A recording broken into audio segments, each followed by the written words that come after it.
Magandang araw po mga kaibigan. At sa pagkakataong ito, punto por punto review naman po ulit tayo. Ito yung pagkakataon kung saan may isang ama na nagtanong sa ating live kung bakit daw ang kanyang mag-ina, kung i-deliverance niya wala namang reaksyon.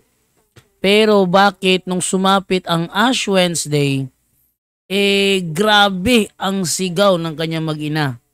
Siya ay lubusang nagtataka kung bakit nangyari yon. Kaya dahil dyan, siya ay nagtanong sa punto por punto kung ano ba talaga ang dahilan behind ng matinding pag-react ng kanyang mag-ina sa pagsapit ng Ash Wednesday.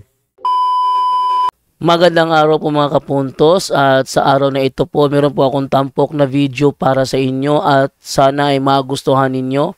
Kaya sa mga bago pa po sa aming channel, please po don't forget to hit the subscribe button at ang notification bell para maging notified kayo sa bawat video na ilalabas ko sa channel na ito. At bilang kahilingan po ng punto por punto team at naway maintindihan po ninyo, sana po wag nyo pong i-skip yung mga ads sa aming mga video. Sa maliit na bagay na po na yan, malaking tulong po yan sa ating programa at sa ating ministry.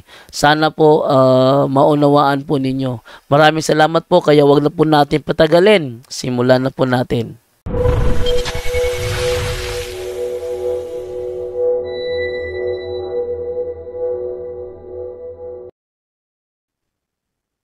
Brother, Good evening, good evening. yes, good evening kapatid. Good evening sa lahat. Mhm. Yung mga tanong ko is about ito sa na-experience ko during my deliverance sa aking asawa at sa aking anak. Mhm. Kagabi nag-deliverance ako sa aking anak at sa ngayong araw sa aking asawa. Mhm. Pero sa pag-deliverance namin dyan sa Bohol at sa 3 linggo na, bago pa man ang Ash Wednesday, hindi sila nagsisigaw at sumisigaw. Ang tanong ko, dahilan ba ito ng Ash Wednesday kung bakit sila nagre-react ng napakalakas kasi nagpaas kami sa noo? Okay, magandang katanungan yan. Brother Wendell, pakikater po ng katanungan. Una, kapatid, merong mga kaso na nagtatago sa katawan yung mga fallen angels, kaya di agad-agad mag-react. No, may mga ganyang mga pangyayari na kahit pa sa solemn exorcism, di dali-daling mag-react. At dami ring tingnan. Una, yung mga opening sa buhay. Ikalawa, yung mga kasalanan na hindi pa nakumpisal dahil maaring pwedeng bandage yan. Pwedeng magiging bandage. Ikalawa, yung mga traumatic experiences nila. Kaya bago mag-deliverance, dapat talaga ma-process muna. Matingnan yung ano ang mga opening sa buhay. Tulad sa doktor, di naman basta-basta. Basta pupunta ka sa doktor, dalhin mo agad sa operating room. Kailangan talaga ang diagnostic interview, no? Upang matingnan ano pa ang mga posibleng nabuksan sa kanilang buhay, lalo na pag merong tinatawag na occult contamination. Ihanda muna sila, i-renounce muna, ikumpisal muna bago yung deliverance. So, pwedeng sa ilang bisis magtatago at pwedeng sa sunod na deliverance doon na mag-react dahil yun ang palatandaan na may contamination talaga. Pero, di agad-agad bastang i-deliverance, dapat i-process ano ang posibleng mga nabuksan sa kanilang buhay at i-guide sila paano masarado yan. Yun po. Brother Edwin? May pangalawa pa akong tanong. Marami pa akong tanong. Okay, go ahead. Ito ba na magre-react ang anak ko kung tutulong siya sa akin sa pagde-deliverance sa asawa ko? Bro Wen? Ano po ba? Kung sa asawa ko ba tutulong siya sa pagde-deliverance, may chance kaya siya na magre-react din? Kung mayroong contamination at may opening sa buhay, pwede na siguradong mag-react siya. Kaya nga, bago gawin yung, dahil ito spiritual na digmaan, kailangan talaga na ma-prepare lalo na ang mga anak at makasagawa ng tinatawag na general confession. No? Dahil pwede na sila ang malipatan, pwedeng mangyari yan. Dahil may mga pangyayari na sa amin na ang anak ang dinala dahil napusis at sa pagsagawa ng deliverance, ang ina mismo nag-react din. Merong mga pangyayari sa amin na ang asawa ang dinala at ang asawang babae at yung asawang lalaki ay nag-assist lang, ngunit pagsimula, yung asawang lalaki ang nag-react. No? So may mga ganyan. Sa kay Father Darwin, may nangyari na mga anak, dinala ang kanilang ina dahil naniniwala silang walking possessed. At nang nagsimula na ang deliverance, yung dalawang anak pala ang walking possessed. No? So, yun ang mga nagre-react. Kaya kailangan talagang ma-prepare sa mga ganyan, kapatid. Pangatlo, during sa pagbasa namin sa Anya sa spiritual warfare prayer, grabe siyang umiyak. Ano kaya ang dahilan ng kanyang pag-iyak? Una, Naintindihan niya? tingnan din ang mga traumatic experiences sa kanyang buhay. Mula pa sa pagkabata, yung mga kinagalitan niyang hindi niya mapatawad.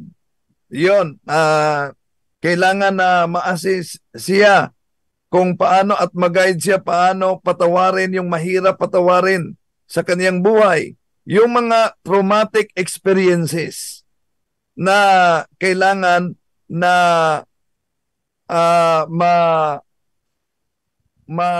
magamot din yan.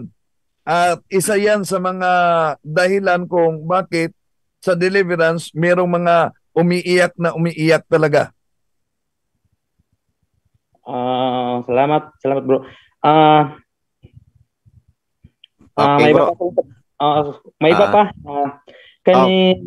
Sinyalis na ba ito na malapit ng sa kanyang pag-iyak? Sinyalis na ba ito na malapit na silang lumayas ang mga demonyo? Hindi yan sinyalis na malapit na sila lumayas, kapatid. May posibilidad na iyon ay pasimula pa lamang. Kaya kailangan talaga matingnan yung tinatawag na stop. Ano ba yung stop? Is sin. T, traumatic experiences. O, occultism, occult practices. P, preternatural offering. At ma-interview sila nung bata pa sila, di ba sila nakasali ng Spirit of the Glass, Charlie, at iba pang mga occult practices. Wala ba nangyari na nagpahula sila, yung palm reading, nakapunta sa albularyo? Nakapunta sa albularyo. So, yun. Matagal yan na process. Ito sa asawa ko naman ito ngayong araw kanina. Grabe ang tagal. Pero ang sa kanya galit na galit. Saan kayo nga na diocese? Sa Masin. No, okay. Di ba may exorcist kayo dyan? Si Padre Cres Esquivel. Kung may office ng exorcism, mas mabuti na makipagkita kayo sa case officer. Pero hindi sila mag-deliverance kasi wala silang team. Kaya ako napilitan akong pumunta sa Bohol, nagpaturo ako at ngayon nagpatuloy kami sa pagdi-deliverance. Oh, Ako, so ang importante kapatid na maliban sa deliverance, dapat masunod din yung cares. oo. Saka pag deliverance namin diyan February 4 mo ito, 4, 5, nakakumpisal kami. Pero yung anak ko, tinanong ko, mayroon pa siyang hatred sa kanyang sarili. Yon, matagal ang healing process, lalo na pag may hatred, dahil yan ang kakapitan talaga at napakabango ng mga fallen angels, lalo na pag may hatred sa sarili. Sa asawa ko, bakit galit na galit siya kay Mama Mary? Yan, kayang dahilan? natural, lahat ng mga walking possessed, yung mga demonyo, hindi ang demonyak ang galit, kundi ang demonyo na nasa katawan. Numero 1 nilang kalaban ang mahal na Birhen Maria. At ang lahat na kinatatakutan at mas kinatatakutan nila ay ang mahal na Birhen Maria. Iba pang tanong. Bro, Totoo sandali lang bro. Kasi medyo marami-rami yung ating katanungan at sige, maraming sige. nakapila bro. Salamat. At pero pwede ka pong makapag-follow up po na kung meron kayong exorcist or sino mang po. Pwede niyo pong maitanong for the another day bro. Sige, Maganda okay, sana salamat. yung mga katanungan pero marami Okay, po mga nagtatanong bro. Sige, good evening. Salamat. Sige bro, maraming salamat and God bless po sa inyo. Ayan po. So, based po sa narinig po natin is galit na galit sila kay Mama Mary. Di niya maintindihan kung bakit sobrang galit ang kanyang mag-ina kay Mama Mary, lalo na kapag nagre-react na. So, yan isa palatandaan na ang mga demonyo ay talagang galit kay Mama Mary. Yan, nakapagtataka naman yung ating mga kakilalang mga protestante, galit din. Kayong dahilan na, no? The Boss John Do Alabado, sabi po sa inyo, paalam po and bye-bye.